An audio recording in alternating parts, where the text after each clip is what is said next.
And on behalf of the organizing committee, I would like to express our gratitude for your participation in this webinar. We are honored to have participants from various institutions. I can see some are from Ministry of Health, some from universities. Thank you so much for your support. And thank you for taking your time to be with us today. As you know, this live webinar also can be viewed through our YouTube channel, MAPD 2021, and you can visit our channel for the recorded video of the webinar. I will quickly go through some points to note so we all have a seamless webinar experience. In order not to disturb the course of the webinar, please kindly mute your microphone and switch off your video. If you have any question for the speaker, you can post a question in the chat box. And for those who attend through YouTube, you can also do so by posting it in the live chat. I will forward the question to the speaker at the end of the session. If you wish to ask verbally, please raise your hand virtually and we call your name to ask question. I just want to remind you that the link for the certificate will be shared at the end of this webinar and will be emailed to you once the certificate is ready. Okay, to begin our webinar today, I would like to introduce our speaker, Dr. Farah Nini Dusuki. Dr. Farah is a senior lecturer at the Faculty of Law, University of Nusa Malaya. She obtained her Bachelor of Laws in 1992 and Masters of Comparative Laws from the International Islamic University Malaysia in 1993 before pursuing her PhD in Child Law at Cardiff University, Wales, United Kingdom. She teaches criminal procedure, administration of criminal justice, legal method and child law at the university. She is a member of the International Society for the Prevention of Child Abuse and Neglect, Asia Pacific Council on Juvenile Justice Observatory, and has been a registered consultant with the organization since 2006 and a member of the recently established National Council for Children, Ministry of Women, Family and Community Development. Her research and consultancy projects are mostly on child protection and criminal justice. More recently, she had undertaken research project for the ASEAN Commission for the Protection of Women and Children. Her main areas of interest are child law, criminal justice, and the teaching and learning of law. She has conducted research projects and published on various aspects of child protection and criminal justice, presented over 120 papers locally and internationally, and is frequently invited to give lectures and training seminars on various aspects of child rights. Since the last 5 years, she has been conducting specialized training on child justice for medical practitioners, lawyers, judges, and social workers. Over the past 15 years, she has been working closely with the Ministry of Women, Children and Community Development, Ministry of Health, Ministry of Education, Royal Malaysian Police, and the Department of Prison with the purpose of improving the juvenile justice and the general protection system. Without further ado, I would like to invite Dr. Farah to deliver her talk. Over to you, Dr. Farah. Thank you, Dr. Nabiha. What a long introduction. And I believe my fault as well for not giving you an updated CV. And most importantly, I have to inform everybody I'm no longer a member of the National Council on Children. Yeah, the council is established under the Child Act in 2017, and it has got a 2-year membership for a member. And my fault also because Dr. Nabila has been chasing me for my CV and I have not been complying to her request. Anyway, No worries. Anyway, happy to be here. I think this is my second time talking to dentists, and I always enjoy talking to people outside of the legal fraternity because being the law teacher that I am, law is so fascinating, but unfortunately to other people, law is something which is scary, which is controlling, so at any opportunity that I have to share my thoughts on request on what the role of the law, etc., I am more than happy to do so. So without further ado, let me share with you my screen, and this is the topic that I feel more suitable in the context of discussing with all of you respected participants this afternoon, and I have framed it to be legal issues in relation to medical treatment of children, and overview. All right, and I invite dear participants to raise any question at all at any time whenever you think that any point that I'm making is not particularly clear. My only trouble would be I'm not sure whether I can see it on my screen on my right hand side here. If you do have any question, so I think if you do have, just pop in, just switch on your microphone and pose the question straight away. All right, let try to make this as interactive as possible. So the scope of my talk today mostly on with regards to consent to medical treatment, because I think that is the main concern for medical practitioners, regardless whether you're a doctor or you're a dentist. And that is why I choose to say that this is just an overview, because of course there are many issues that we can talk in respect to legal issues. But allow me in the first few slides to actually give you a background, or rather, oh, my slides is not moving. Sorry. Oh, I know. Yeah, I have to. Yeah. Okay. Sorry. Okay. So let's look at some. I think I have about 3 or 4 slides talking about the general principles of the law. All right. So, what is the function of the law? The functions of the law is the main function of the law is to attain justice for all. And in doing so, there are 2 basic functions. One is as a protective tool, and the other is a punitive and also a deterrent tool.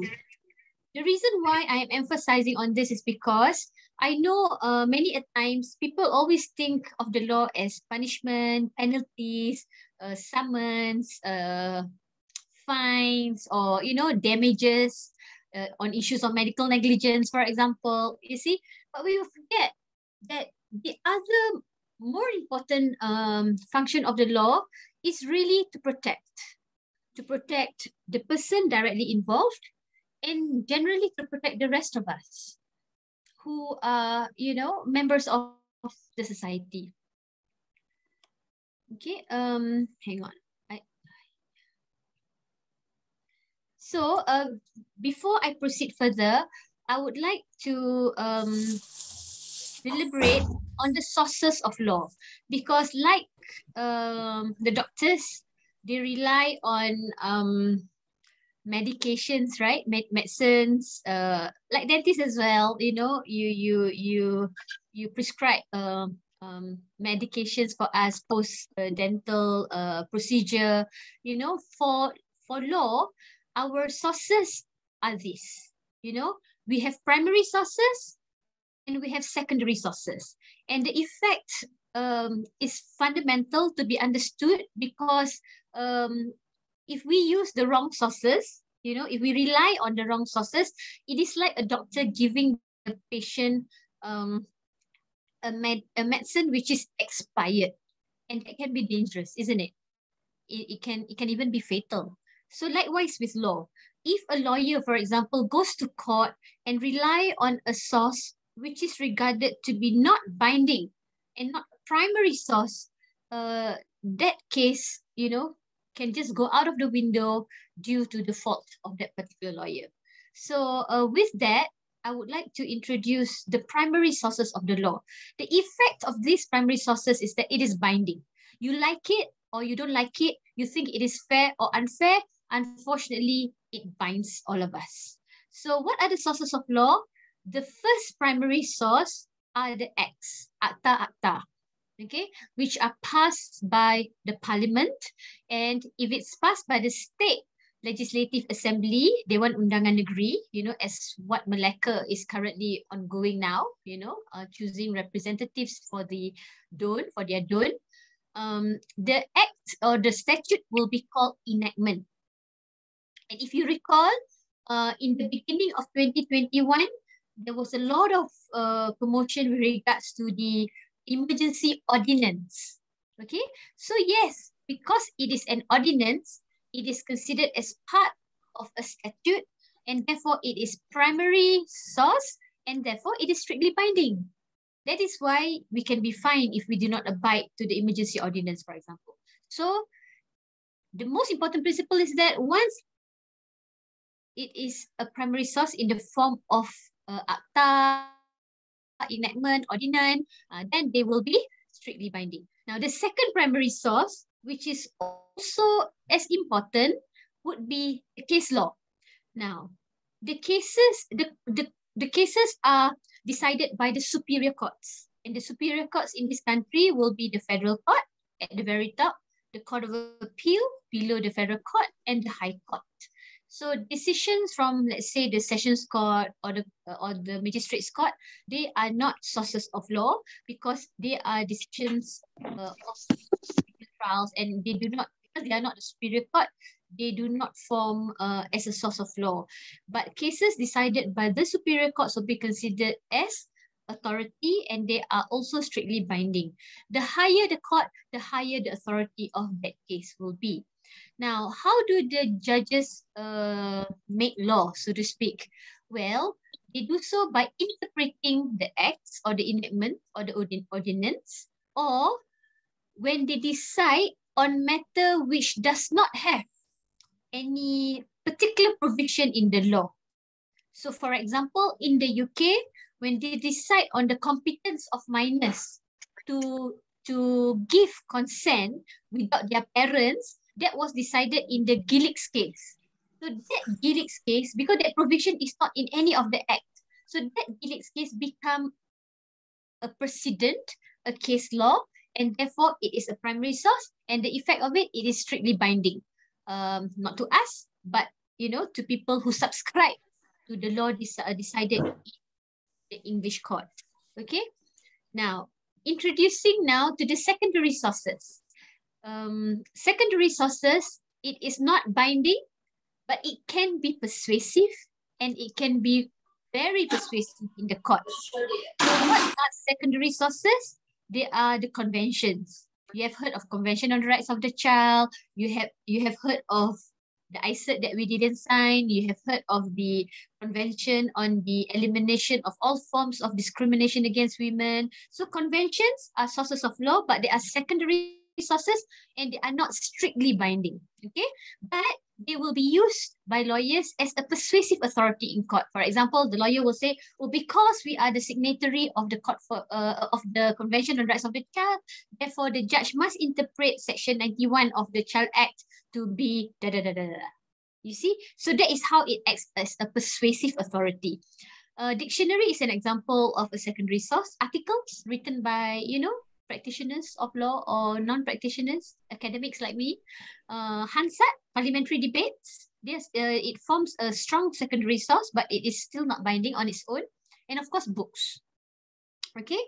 The other one, the one on the right-hand side, which I've actually put in purple, I put there others. And this would include, your SOPs, standard operating procedures, and the guidelines. Every profession, I'm sure, would have their own guidelines guiding the profession. Now, all these are strictly not binding.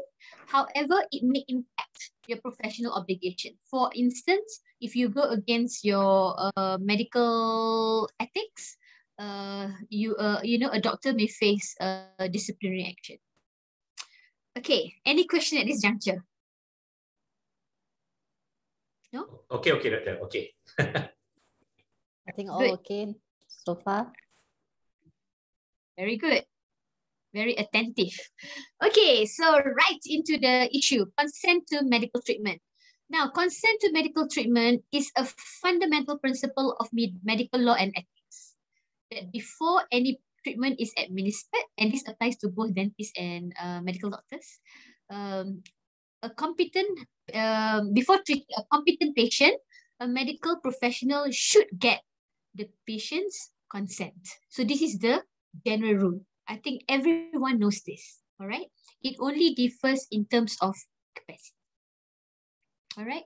I would like to quote justice in in him talking about this issue. All right, I would like to quote Justice Peter Jackson in the 2014 case of Heart of England and HH Trust. He said this, and I think this is relevant. Anyone capable of making decisions has an absolute right to accept or to refuse medical treatment, regardless of the wisdom or consequences of the decision. The decision does not have to be justified to anyone.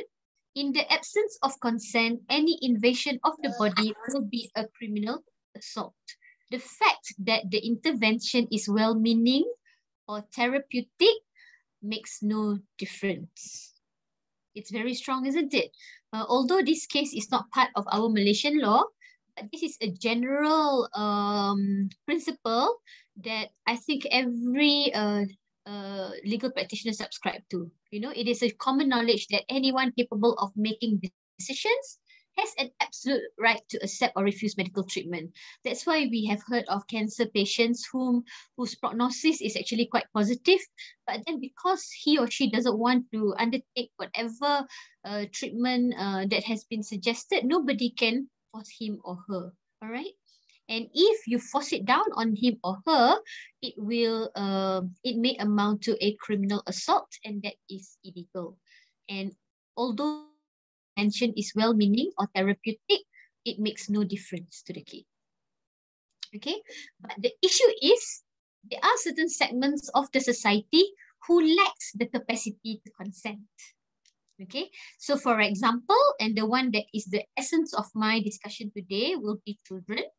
All right, but I would also like to bring to your attention that these are the two other persons who are deemed to be lacking in capacity. There are persons with special needs. These persons with special needs can be children, can be adults, right? And they are also incompetent adults. So for this issue, what happens? Okay, now let's look at the definition of when does a person lack capacity to decide. A person lacks capacity in relation to a matter if at the material time he is unable to make a decision for himself in relation to the matter because of an impairment of or a disturbance in the functioning of the mind or the brain. Now, this is provided in the UK Section 2, Sub 1 of the Mental Capacity Act. Because we don't have, I feel that this definition is clear. That's why I'm sharing it as a guidance.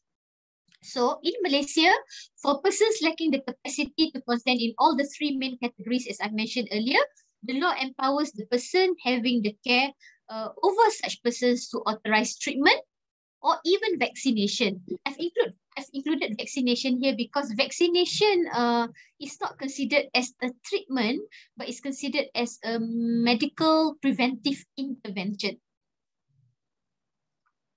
Okay, so who are children? According to the United Nations Convention on the Rights of the Child, the CRC, which we have been a signatory since 1995, and the Child Act 2001, a child is anyone who has not attained the age of 18 years old. So in other words, before the eve of a person's 18th birthday, he will be considered as a child. And the implication of this is significant because as long as he is a child, all protection is afforded by the law for this category of people, regardless of religion, regardless of ethnic group, regardless of citizenship. So in other words, stateless children as well are entitled under the Child Act, and also regardless of their abilities. Now, when we discuss children in terms of medical treatment, I normally divide them into these breakdowns, okay, so that it somehow makes the discussion a little bit more clearer. So below 5, there is no question, isn't it? I mean, for below 5, clearly they lack almost total capacity to understand the consequences of whatever is being done to them. So of course, for below 5, they are considered to be, within the responsibility of their parents or guardian, legal guardian. Now, 5 to 11 years old. 5 to 11 years old, meaning 6 to 11 years old, sorry, they would have, under Islamic law, this category is considered to be mumayyiz. And also under the law, certain law, like for instance, in custody cases, 7 years old and above are considered to be having the right to express their wishes. So in other words, in custodial dispute, where parents are divorced and they are contesting the custody of their children. If the child is 7 years old and above, the judge is obliged to consider the wishes of the child. And this is also in line with Islamic law, okay? Because 7 years is considered to be the age of discerning, mean to say the child can actually have some basic understanding and with regards to what is right or what is wrong, based on certain questions asked by the judge in court. So in this part, there is quite, how do you put it? There is a question mark as to whether or not do they understand. Do they, obviously they don't have capacity because under Malaysian law, under 18, all considered to be not having capacity. But then in terms of understanding, so 5 to 11 years old is quite a gray area. Now, 12 to 17 years old, we shall, this is the actually the more contentious part, isn't it? Because children in this realm of ages are normally quite competent to understand. And if given the information, given the right information and empowered with the right advice, they should be able to inform and express their wishes. But in most Commonwealth countries, this is quite a settled matter. Okay, why I say most Commonwealth countries? Because in most Commonwealth countries, they subscribe to the delicate competence rule, which I told you earlier. Okay, when I say they subscribe, meaning they share the same sources of law as England and Wales, as the UK. But for us in Malaysia, we don't follow just like that. Our courts need to adopt that law first to say that, okay, we therefore adopt the delicate principle, then it will become part of our Malaysian law. But at the moment, it is not. So at best, it is considered to be a persuasive authority.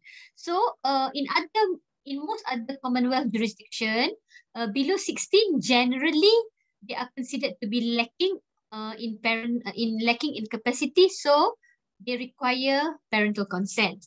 However, when they are 16 and above, the delicate competence rule applies. Meaning to say, if the medical practitioner thinks that the child is competent enough to understand the implications of the treatment, then the child can actually consent to his own treatment without the bypassing the parental consent.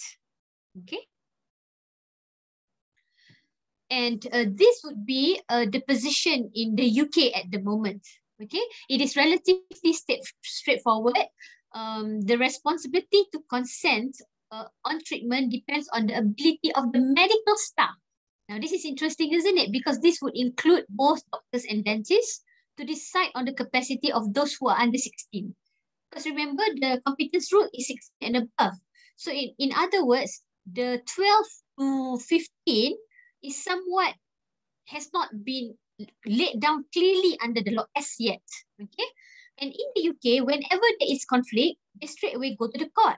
And the court would decide on the premise of best interest of the child, because this is what evidence suggests. So there are many case law in England and Wales where children are 14, where children are 15, and then issue on vaccination, for example, they go to the court and the court will decide. So in other words, in the issue on the conflict on vaccination between the parents, satu parent wants immunization, the other parent refused, anti-vaxxer. So the court decided that in the best interest of the child, that particular vaccination ought to be given. Okay, so the position in UK, as I've said, is actually quite straightforward. If they are unsure, they go to the court. The court will decide. But unfortunately, I cannot say the same for Malaysia, because for Malaysia, the medical jurisprudence in respect to children's rights to consent somehow is really underdeveloped. And the reason for this is because people don't contest this in court. Okay, usually it is settled outside court, if they are unhappy. So just to go back again to the position in the UK, 16 to 17, because 18 is clear, isn't it? Already adult, no need to have consent. But 16 to 17 are deemed to be competent if the child has sufficient understanding and intelligence to understand fully what is proposed to them. So this is the Gilead competent rule. All right.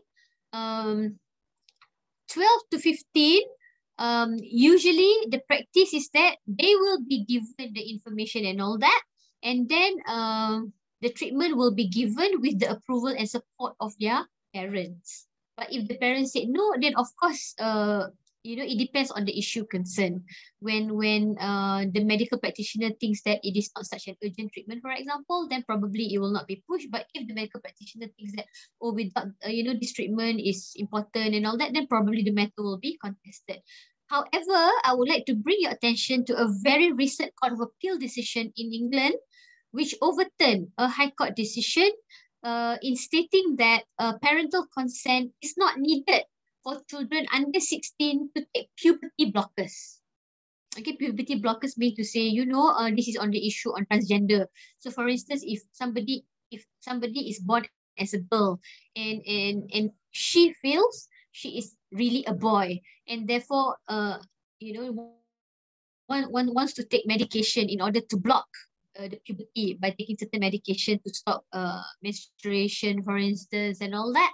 So because this decision, this medical treatment is considered to be intrusive in nature, that's why in this case, the children actually had to go to the court because the parents didn't agree. And you see, because it is below 16, right? So that's why the matter went to the court, because the Gilead competence would not apply to these children below 16. So they went to the court, and the Court of Appeal actually overturned. Earlier, the High Court said they have no right to take puberty blockers. So in other words, the parents' decision, the parents' wishes override the children.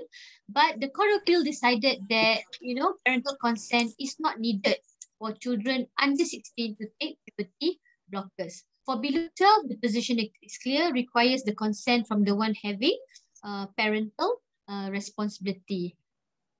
I see two questions in the chat. Okay. Do you want to address it now? Yes. May I? Yeah, may I? Yes, please. Yes, please. Okay. Let me just look. Okay.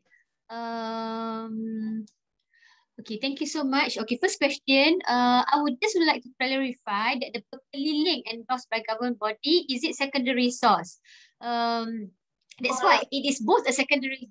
It is both a secondary source, and it comes also under the under others. Remember my third category just now in my chart, it comes under others. Because although strictly speaking, it is not in court of law, it may not be something that is higher than the primary sources, but because we are penjawat awam, we are civil service, we are bound by that pekeliling. So like I say again, if you do not respect the pekeliling, you may get into trouble professionally. Okay. Another interesting question is that how many legal guardians can a child have? Divorced parents who then remarry result in two sets of parents. Are the step parents considered the legal guardians when the biological parents are alive? I would say no, because legally speaking, the biological parents would override the step parents. Okay, unless the court has decided otherwise. You see, naturally, it is of course the biological parents. But then of course, this is what we have about custodial disputes, isn't it? Sometimes only one parent has got the custody over that particular child. So in most matters, that particular parent who has that full custody would have the authority. But under our Guardianship of Infants Act, both parents share equal guardianship of the child. So, but then it doesn't say step parents, unless that step parents has been designated by the court to be the legal guardian as well. I hope that answers the question. Okay, next slide. Now, let's look at the sources of law in respect to children in Malaysia. Okay, so Child Act 2001 is of course the most comprehensive act relating to children. It is actually not a new law if you ask me, because this act actually consolidated in 2001. This act consolidated, menggabungkan three previous acts. It consolidated the Juvenile Courts Act 1947. So we used to have a law separate for children who offend, children who commit crimes, you know, and children who are beyond control. So it used to be in a separate act called Juvenile Courts Act 1947, which also established the juvenile court. And then the second act that was consolidated was the Child Protection Act 1991. Now this act is purely for the protection of children. In children who need protection and care. So the ambit is very wide. So it includes children subjected to child abuse and neglect, children needing medical treatment, children abandoned, children neglected, you know. And the other third act is Women and Girls Protection Act 1973. Now, this is the act to protect girls and women who were subjected to sexual vices like prostitution, etc. So in 2001, these three former acts were consolidated into one comprehensive act called Child Act 2001. Now, the wonderful thing about this new act is that it no longer discriminates between gender, because as you could see in the Women and Girls Protection Act, it's only for girls. So what if boys are exposed to the sexual vices, as what statistics have shown us? So because of that, it no longer discriminates. It applies to children regardless of their gender. This Child Act is both protective and punitive in nature. Why I say it is punitive? Because it creates various offences in respect to acts which are unacceptable towards children. For example, child abuse and neglect section 31 will impose punishment up to 20 years imprisonment or fine of 50,000 ringgit. It also creates the offence of leaving child without reasonable supervision, section 33. So basically, it is an offence, you know, to leave your child at home, like latchkey children, panaskan lauk sendiri, you know, look after the younger children and all that. Strictly speaking, if you go by the law, that is not allowed, because you cannot leave children without reasonable supervision. Of course, what amounts to reasonable or not, we don't have yet a case law to decide what amounts to reasonable and what is unreasonable. And but most of all, I feel that the Child Act is more protective in nature, despite having these several provisions on creating offences against children. It is more protective because it provides for many sections empowering the authorities, you know, people like the medical practitioners, people like the social welfare officers, people like the police officer, to intervene whenever a children's life or children's best interest is compromised. Okay, so the Child Act is a powerful tool to protect children, provided people know about it. Okay, the other protective act is the Domestic Violence Act 1994. Now, this act protects anybody in the domestic realm from any form of violence, and this is not the forum to be discussing domestic violence, but this is the act to protect anybody within the same household. So there are the 5 category. It protects spouses from each other. It protects ex-spouses, you know, ex-wives or ex-husband harassing their exes. It protects the elderly in the family. It protects the children, and it protects any other member in the household which are subjected to any form of violence. And the violence are actually wide-ranging. It is physical, it is emotional, it is threats, it is cyber threats, you know, cyber violence as well. They are all included. Now, penal code, we all are so familiar. Almost every day, isn't it, we hear kat social media, kanun kesiksaan. Memang siksa, you know, because it provides all punishment for, I think, any offences under the sun. So, of course, the penal code is wholly punitive in nature. Now, a more relatively new act is the Sexual Offences Against Children Act 2017. Now, this is both also like the Child Act, punitive and protective act, because it creates 3 distinct category of offences in relation to sexual abuse. So, for instance, to groom a child sexually is an offence. You know, to sexually assault a child, whether physical or otherwise, is a sexual offence. To be involved in child pornography is a sexual offence. So it is very punitive in nature. Okay, if you ask me, it's quite dangerous, because even innocent people like us also, may be guilty if we have accidentally downloaded, for example, pornographic material and then forgot to delete it, and then and then suddenly it is found in your laptop.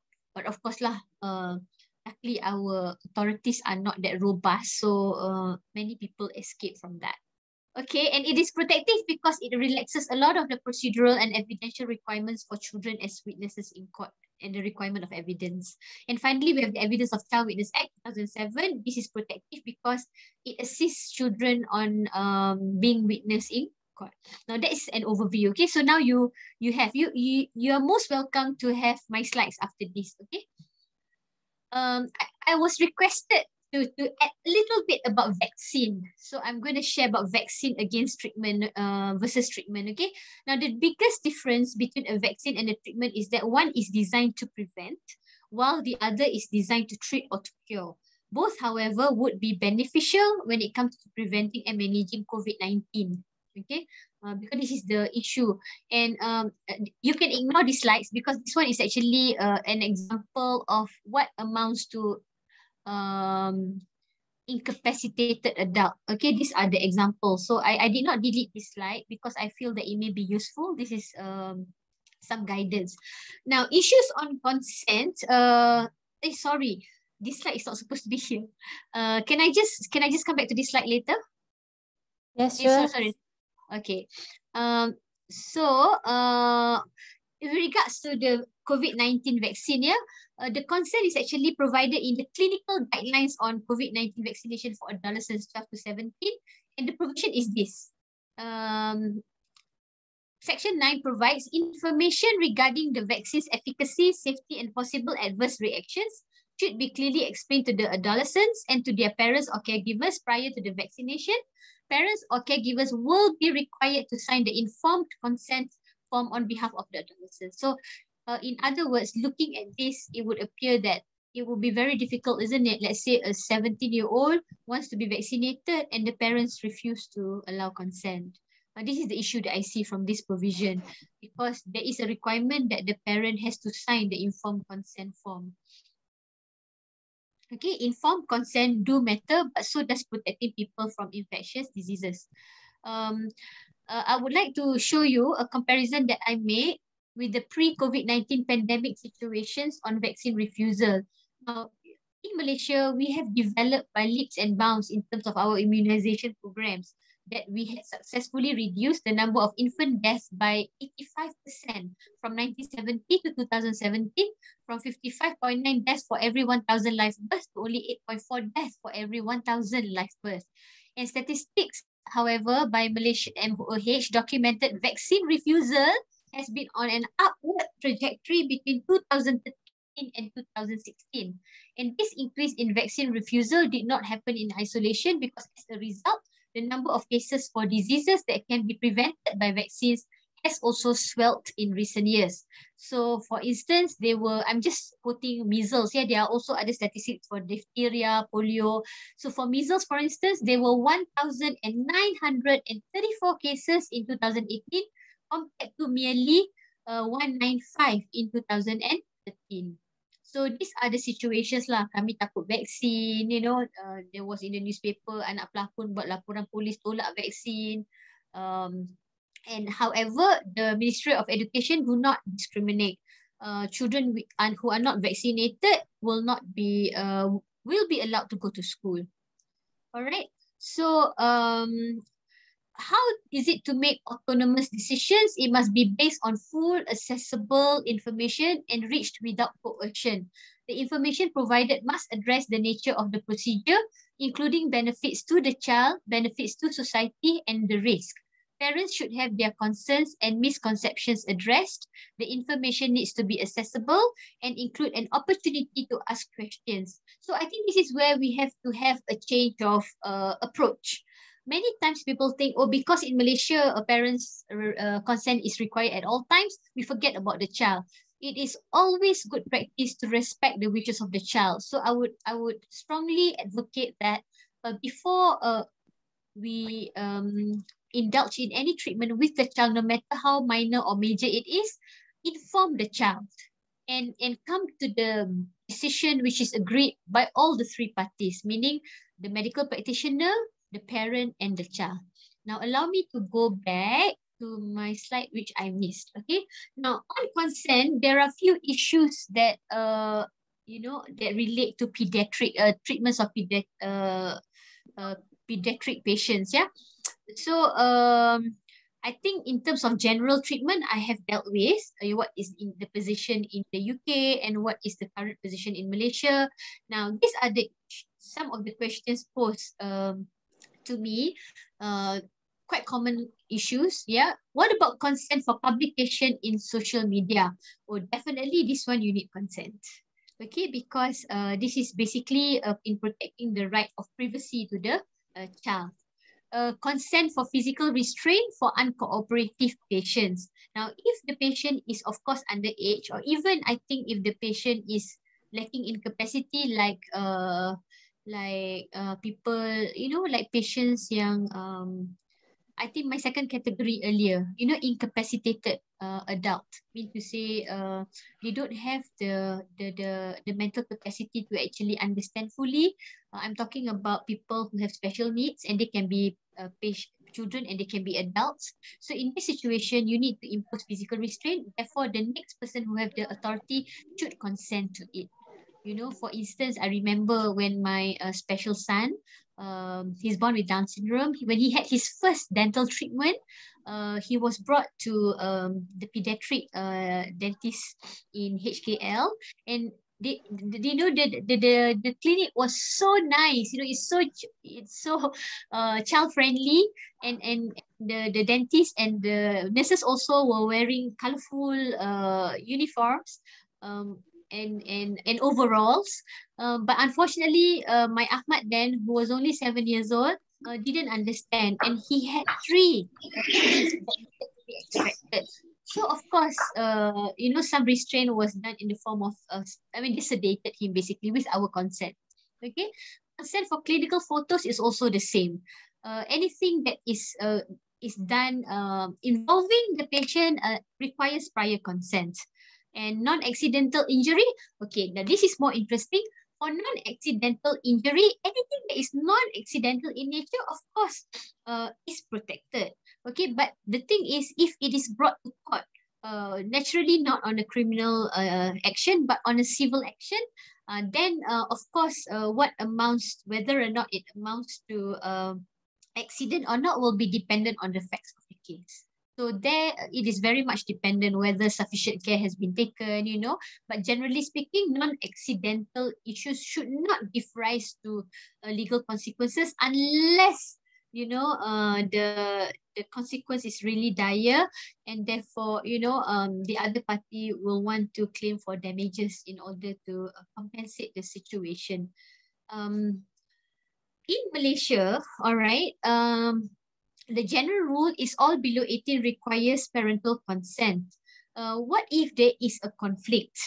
It is actually very hard to say because we do have several provisions in the Child Act which talks about a child. Section 17, for example, defines children in need of protection and care to include children who needs to be examined, investigated, or treated for the purpose of restoring or preserving his health, and his parent or guardian refuses or neglects to have him so examined, investigated, or treated. Now, this definition of children in need of protection and care is very important because in the various categories of Section 17, what happens is that if the child comes under this category, then intervention can come in. You see, so this is the section that defines child abuse, children in need of protection and care because of being exposed to abuse, for example. Okay, so section 24, subsection 3, following from section 17, further provides parental consent can be bypassed if parents has unreasonably refused to give or abstain to give such consent. But it has to be in treatment which are regarded to be serious in nature. But in this situation, what the medical officer needs to do is to certify it in writing, and the authorization must be given by the protector who is the Social Welfare Department, basically a JKM officer who is gazetted as a protector.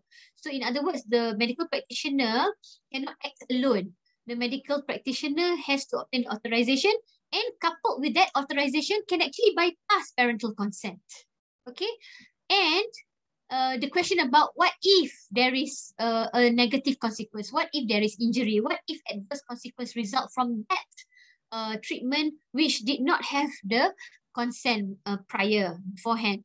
Section 26 provides there is no liability incurred for giving authorization and for everybody who is involved in the situation. And Section 26 actually lists down medical practitioners as well. And if that is not enough, Section 123 of the Child Act provides protection against suit and legal proceedings. Suit, of course, governs civil suits, and legal proceedings would be any criminal action. No action or prosecution shall be brought against the government, the minister, the DG, protector, social welfare officer, probation officer, police officer, or medical officer for anything done or omitted to be done under this act if done in good faith. So the prerequisite is anything that's done is done in good faith, in the reasonable belief that it was necessary for the purpose intended to be served and for carrying out the provisions of this act. So wherever I go, whenever I talk to medical practitioners, this would be, these 4 sections I will always emphasize. Okay. So I'm going straight now. Before I end, I believe I don't have, yes, I believe we only have 10 minutes. I want to end with Article 24 of the CRC. The CRC recognizes that without good health, children have little hope of fulfilling their potential. So we are obliged to uphold this. We must recognize the right of the child to the enjoyment of the highest attainable standard of health and to facilities for the treatment of illness and rehabilitation of health. Because of that, state parties shall strive to ensure that no child is deprived of his or her right of access to such healthcare services. Thank you very much. Thank you so much, Dr. Farah, for your very interesting and informative lecture. Actually, we have few questions here, Dr. Farah. It's from, I'm looking at them now. Yeah, from Dr. Farah Elani. It's about the a letter of oath of guardianship. Is the letter acceptable for us to carry out procedure? Can it be used for invasive procedures? Yes, like the sum of the guardian presented to us the letter of oath of guardianship. This is letter. Waalaikumsalam, Dr. Farah. To be honest, this is the first time I'm hearing of it. I'm so sorry. Due to my lack of knowledge on this is the first time I'm hearing this letter of oath of guardianship. I have to get back to you on this. But I believe that any form of a legal document should be acceptable. But unfortunately, I cannot vouch on it because I don't have a definitive knowledge on this. I need to check with my, with my fellow colleague who is the real expert of the medical law. Whether, letter of oath of guardianship, it will be acceptable. I would imagine that I would think so if the person does not have actual legal guardian. So therefore, this is the proof of that legal guardianship. You get what I mean? Okay. And if it can be used, then of course it can be used for anything, including invasive procedure. But allow me to get back to Dr. Nabiha or Dr. Faisal on this. I will check on it, and then so that the answer can be in the affirmative. Okay. I have a unique situation. Let's say a child that is in need of a procedure that requires to, I think this is quite common, isn't it, for dentists, right? GA. The child question has special needs. Yelah, lah, macam Ahmad hari tu lah. Ahmad was only sedated. Dia bukan under GA pun. They sedated him. And is also born to parents that are both having intellectual disability. Whom will I need to ask for informed consent for the procedure that this patient need? Okay, thank you so much. I think this one I do have an answer. I think for this particular purpose, you can contact the social welfare department. Sebab memang definition for children in need protection pun macam the parents tu macam unable, bukan dia tak boleh bagi, kan dia unable kan. Dia bukan abstain, dia unable to give consent. So kalau macam tu I think I think you should contact this because they are the gazetted protector. So in any issue under the Child Act, when the parents cannot do anything, they are the ones who come you know, who come to actually, you know, in the place of the parent. All right. So the That's next another one. question. Yeah, Farah from Dr. Farah Ilani again is about the written consent. Is it necessary for radiograph and blood Uh, investigation? Written consent. Now we were debating this as well last Saturday. We were having that COVID punya discussion. When you talk about consent, the consent is actually immaterial, sama ada dia written or oral. Okay, Oh, but yeah. I always advise doctors and dentists as much as possible try to have it in written form. Sebab to Yeah. save you, not for anything. Cuma the difficulty is that sometimes I know in the heat of the in the urgency of the situation tu kan susah. That's why kalau boleh lah kan get the protector to cover you if possible. But for radiograph and blood investigation is part of the investigation, Dr. Hmm. Farah. Is it Kan dia bukan necessary? Yeah, it's treatment not a kan, that's why. treatment. Yeah, I'm it's not not sure treatment whether. treatment, that's right. So probably no, and probably if it's the result from, let's say, the previous procedure which you have already gotten consent.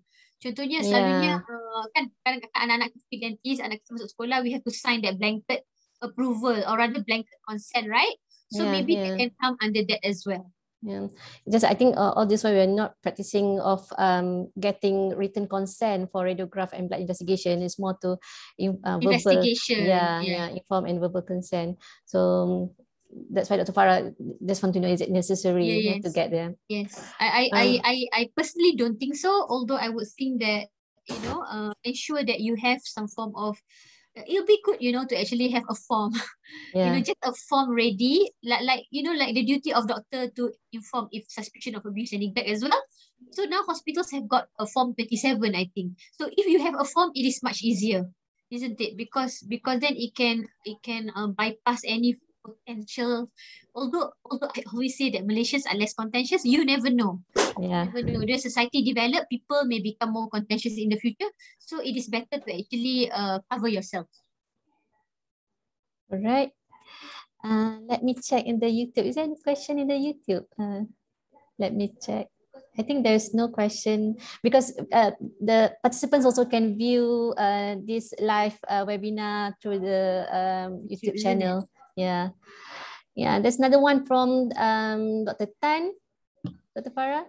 Okay. You want me to May read? I know if the handwriting in the written consent form clear? Sometimes we will fill up the details like I don't under the handwriting in the no, I don't think so. As long as it is written and it is signed, it should be fine. You know, it doesn't matter whether it's typed. Whether it can be read or not. That one masalah sikit lah kan. Yeah, that one. But I think in law it doesn't say that anything must be typed out. No, it can be in written form, handwritten form. The worry is only when if that document is contested in court and that handwriting give rise to a variety of interpretation. Itu je lah yang I nampak isu dalam mahkamah. Bila benda tu tulisan tangan, lepas tu nanti defense counsel pergi interpret lain, prosecution pergi interpret lain, that's when the issue comes in. So itu sebabnya I think most medical reports now are done by typing. Tapi that does not mean that a handwritten form is unacceptable, is invalid. It is still valid document. Because yang penting tu is the information there and the signature, it's the signature. Yeah. Let me check again. I think you have answered all the questions, Dr. Farah. Dr. Farah, sorry, can I ask one question, Doctor? Yes, sure, Doctor. Yeah, just now you mentioned that the interpretation too can, let's say we wrote like a sentence, kan? What we meant sometimes when people read, it is they interpret differently. So who has the final say of what the interpretation of that sentences? Mahkamah lah. No lah, I'm just kidding. I mean, ultimately, anything is, of course, the court will be the decider, right? Tapi the court in deciding also will also based on conventions. For example, you know, doctors, dentists, you have a certain way. You have your lingo in saying things, isn't it? Like we lawyers as well. We have our own style of saying certain things which lay people may not understand. You know, so for example, you say things, you know, evidence speaks by itself. I will say res ipsa loquitur. You know, tapi Tapi the courts kan bila dia do interpretation, dia akan lihat kepada conventions. Convention bermaksud apa yang menjadi amalan. So kalaulah ayat tersebut memang secara amalan merupakan rujukan kepada sesuatu perkara, then mahkamah akan interpret it in such a way. Sorry lah ya. Lupa.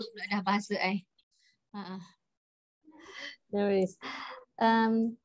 Is there any other question from the participants? You want to, you can unmute yourself and ask verbally to Dr. Farah. Yeah, by all means. Minta maaf Dr. saya makan sambil dengar. Tak apa, I know it's lunchtime anyway. I'm eating after this before my lecture pukul 3. No problem. Yeah. I'm so sorry if the lecture does not cover everything on the legal issues. Actually banyak nak discuss kan? No, it's very informative one. Yeah, but then I think I just want to give an overview because especially my first 2-3 slides tu kan, kadang-kadang we go straight into guidelines. Apa position guidelines sebenarnya, you know? So that's why I want everybody to understand what are primary sources in law. Primary sources memang binding. Secondary sources tak binding. Tapi digunakan dalam mahkamah untuk mendorong hakim untuk mencapai satu tarifan yang memihak kepada kita. See? Itu maksud dia persuasive authority. Tapi hakim tak boleh kata, oh we are bound by the CRC. Tak boleh. Sebab kita tak bound. Kita state party. Kita jadi state party. Morally we are bound. That's why kita treat our children better semua. Tetapi selagi mana kita tak ambil peruntukan tu jadi part of Child Act contohnya, dia tak menjadi undang-undang. Macam tu juga Gilead Competence Rule. Secara prinsipnya memang bagus keputusan tu, isn't it? Kita respect the opinion of the child. Tetapi tak ada mahkamah lagi di mana in any case kata, okay, we adopt the Gilead Competence Rule. The reason tak ada case is because orang pun tak contest kat court lah. Kan? Cuba ada, let's say, a 16, 17-year-old minta contraceptive pill contohnya. Lepas tu parents disagree. Tapi kita, budaya kita ni agak lembut sikit lah benda-benda macam ni. Belum sampai nak lawan kat mahkamah lagi kan. So that's why kita tak ada case law. Itulah dia, that is the limitation lah. Bila kita tak ada case dibawa ke mahkamah, kita tak adalah case law yang primary source, yang atas tadi tu. Yeah, usually the Malaysian culture is more to accepting. Yes, rebel dalam ketidakpuasan hati. Pasrah, yes, rather than questioning or want to get the answer.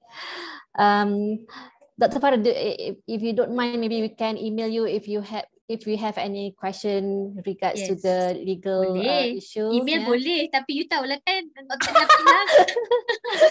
Yeah, we know that. Whether I reply properly or not is another issue. Kalau time I memang depan tu, I answer 5 emails at the same time. Time I tengah prepare for 3 presentation in a day, memang boleh lah. Totally understand that. No, it's okay. No, I welcome if you have any issue at all. I don't guarantee I have all the answers, to be honest, you know, because medical law is not essentially my area. My area is criminal justice and child rights. Okay. But of course, children do relate to many issues in medical. So that is how I get embroiled in medical as well. But I can always check with my colleagues who have more knowledge in these areas, and inshallah can share with all of you. All right.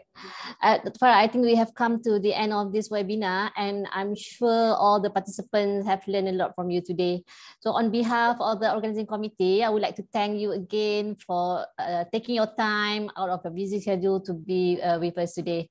Okay, to all participants, don't forget to fill in a form for your certificate, and please visit our YouTube channel, MAPD 2021, and you can watch this webinar again at a later time or share it with someone who might be interested. Okay, thank you for your attention and see you in next webinar session. Thank you, Dr. Farah. Nak leave. Okay.